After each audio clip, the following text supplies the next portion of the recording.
Добра, ти си Христина, јас сум Ирина. Од теа са Македонија и ти кажи. Јас сам Македонија е дел од главното здружение, да речеме на некој начин, EASA, што стои за European Architecture Students Assembly. Не е организација, туку да речеме некоја платформа на студенти по архитектура, која што постои од 1981. За прв пат се појавува во Ливерпул и после тоа некако постепено со годините расте мрежата, почнувајќи од Велика Британија, па се повеќе денеска имаме некои 49 држави од цела Европа, исто така представници од Африка, од Јужна Америка и понекогаш има и луѓе што доаѓаат од Азија. EASA функционира, да речеме, на некој начин како летна школа, меѓутоа не постои тело или организација која што стои зад EASA, туку е организирана од студенти за студенти. Сега EASA мрежата има два настани, тоа е летната школа е едниот главен настан, меѓутоа другиот главен настан кој што е механизмот за оваа летна школа да може да функционира е ANCM.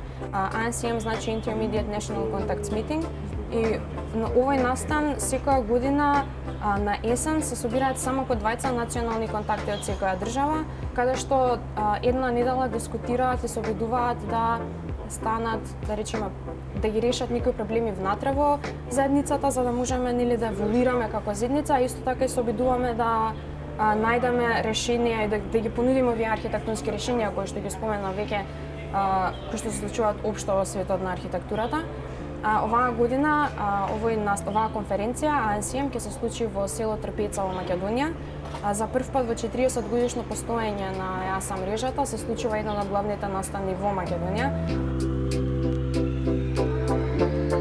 Подготовките за настанот започнаа во октомври 2018 година, каде што веднаш кога се вративме, се обративме на буквално секоја можна институција и секоја можна компанија од приватниот сектор, каде што сметавме дека поради тоа што се работи за настан кој прв пат се случува во Македонија, сметавме дека ќе ни идеме на поддршка, не толку колку што очекувавме, но мислевме дека ова ќе биде од огромна важност за она што се случува во Македонија, не само за студентите по архитектура, туку општо за сите студенти кои никогаш имале желба да се инволвираат во ваков настан, во ваква акција. Првата државна институција на која што се обративме беше Агенција за поддршка и промоција на туризмот во Македонија, со тоа што тогаш не знаевме дека постои јавен повик и дел членови од нашата организација беа, побаравме закажување на состанок, беа присутни на тој состанок со директорот на Агенција за туризам,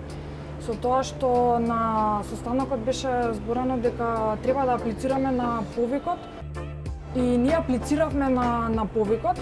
Резултатите ги добивме во март, со тоа што покрај тоа што бевме одбиени, нашата апликација беше бодувана со 0 бодови, заради тоа што тука мислам дека се работеше веќе за некоја игра на зборови, заради тоа што ние никогаш во апликацијата не споменавме дека ова е конференција за студенти по архитектура, а бевме одбиени токму заради тој збор, дека нашиот настан представува конференција, а не манифестација, со тоа што тука се јавува прашањето што подразбираат тие под поимот манифестација. После обраќањето до Агенција за туризам се обративме и до Агенција за млади и спорт, значи ова се случува од октомври минатата година. Почнавме со носење барања, со праќање мејлови, како што они ни дадоа инструкции од Агенција за млади и спорт, затоа што цело време слушнавме од некој, преку некој, дека има некое неофицијално ветување, мислам, овој настан треба да биде поддржан од Агенција за млади и спорт, дефинитивно ќе ви дадеме средства, само донесете го ова барање, па да, барањето е примено, ама пратете го мејлот, јавете се по телефон. И помина цела година, заврши летото и немавме одговор и после тоа пак стигна некој неофицијален одговор. Не можеме да ви дадеме средства, буџетот веќе е затворен, тоа и тука имаше некој момент кај што скроз се откажуваме. Дарко Каевски реално беше притиснат од многу страни, дел од нив и приватни, за да може ние да добиеме било каква поддршка. Сега, мислам, стварно сме благодарни за поддршката, ама на крај се свидува дека ако немаме, ако ние сме само што и всушност сме, ако ние сме само група на млади луѓе што сакаме да направиме нешто, што не е мала работа. Мислам, 200 луѓе, точно 230 луѓе, доаѓаат во Трпеца од цела Европа, од цел свет. Ние одевме од куќа во куќа во Трпеца цела година за да се договориме со луѓето кои што живеат таму, за да сватиме дали можеме да ги сместиме овие луѓе таму. Ова е многу голем настан што се случува тука и ние да немавме да не успеевме да најдеме некој начин да извршиме притисок, немаше да имаме никаква поддршка. Мислам, буквално никаква поддршка. И пак таа поддршка која што ја добивме е од на прсти можам да избројам кои амбасади, институции ни помогнале. Од приватен сектор млеко и вода добивме.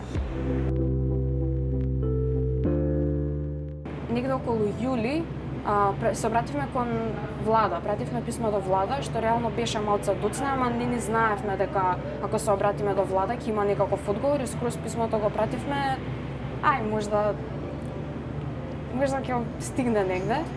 И релативно брзо после тоа добивме всушност одговор од влада, ни сконтактира советникот за млади и спорт на премиерот Ѓорги Тасев. Бевме на состанок со Ѓорги Тасев и Ѓорги Тасев беше многу возбуден за настанот. Се чинеше дека разбра дека е многу битно тоа за младите во Македонија, за како Македонија ќе се представи во Европа, како ќе се представи Македонија пред сите студенти по архитектура во Европа. И тука почна само советување, да речеме на некој начин, каде би можеле ние да аплицираме. И на сите тие места каде што ги наброја дека можеме ние да аплицираме, ние веќе аплициравме или пробавме да ги сконтактираме. Ама сега мислевме дека веќе имаме некој грб, затоа што ние сме само млади луѓе кои што никој не ги сваќа сериозно и сите ги игнорира, туку има некој човек што стои зад нас и ќе не поддржи, и се обидовме повторно да ги сконтактираме сите тие места за кои што бевме советувани да ги сконтактираме и немаше одговор повторно. Ѓорги Тасев рече дека ќе ни помогне и со Агенција за млади и спорт, меѓутоа имаше повторно некое одбивање од Агенција за млади и спорт и буквално лептиме. Настаната за 2 недели ние немаме никаква поддршка која што сме добиле со помош од влада. Мислам, многу е демотивирачки, заради тоа што се откажавме од многу нешта за да се посветиме само на ова. И реално на почетокот очекувавме многу поголема поддршка од ова, заради тоа што мислевме дека можеби ништо не се случувало тука поради тоа што младите не биле доволно активни или дека пасивноста на младите влијае врз тоа зошто вакви младински настани не се случуваат во нашата држава. Да, сериозно мислевме дека многу голем удел има пасивноста на младите. Мислам, има многу голем удел пасивноста на младите, ама е многу повеќе од тоа. Сега сетивме дека е многу повеќе од тоа. Тука доаѓаме до момент каде што се запрашуваме ако не имаме поголема поддршка од надвор, отколку поддршката на која што нидовме внатре, каде одиме? Да, се случува за точно уште 2 викенда имаме до настана, така да сите што сакате да не поддржите. Да.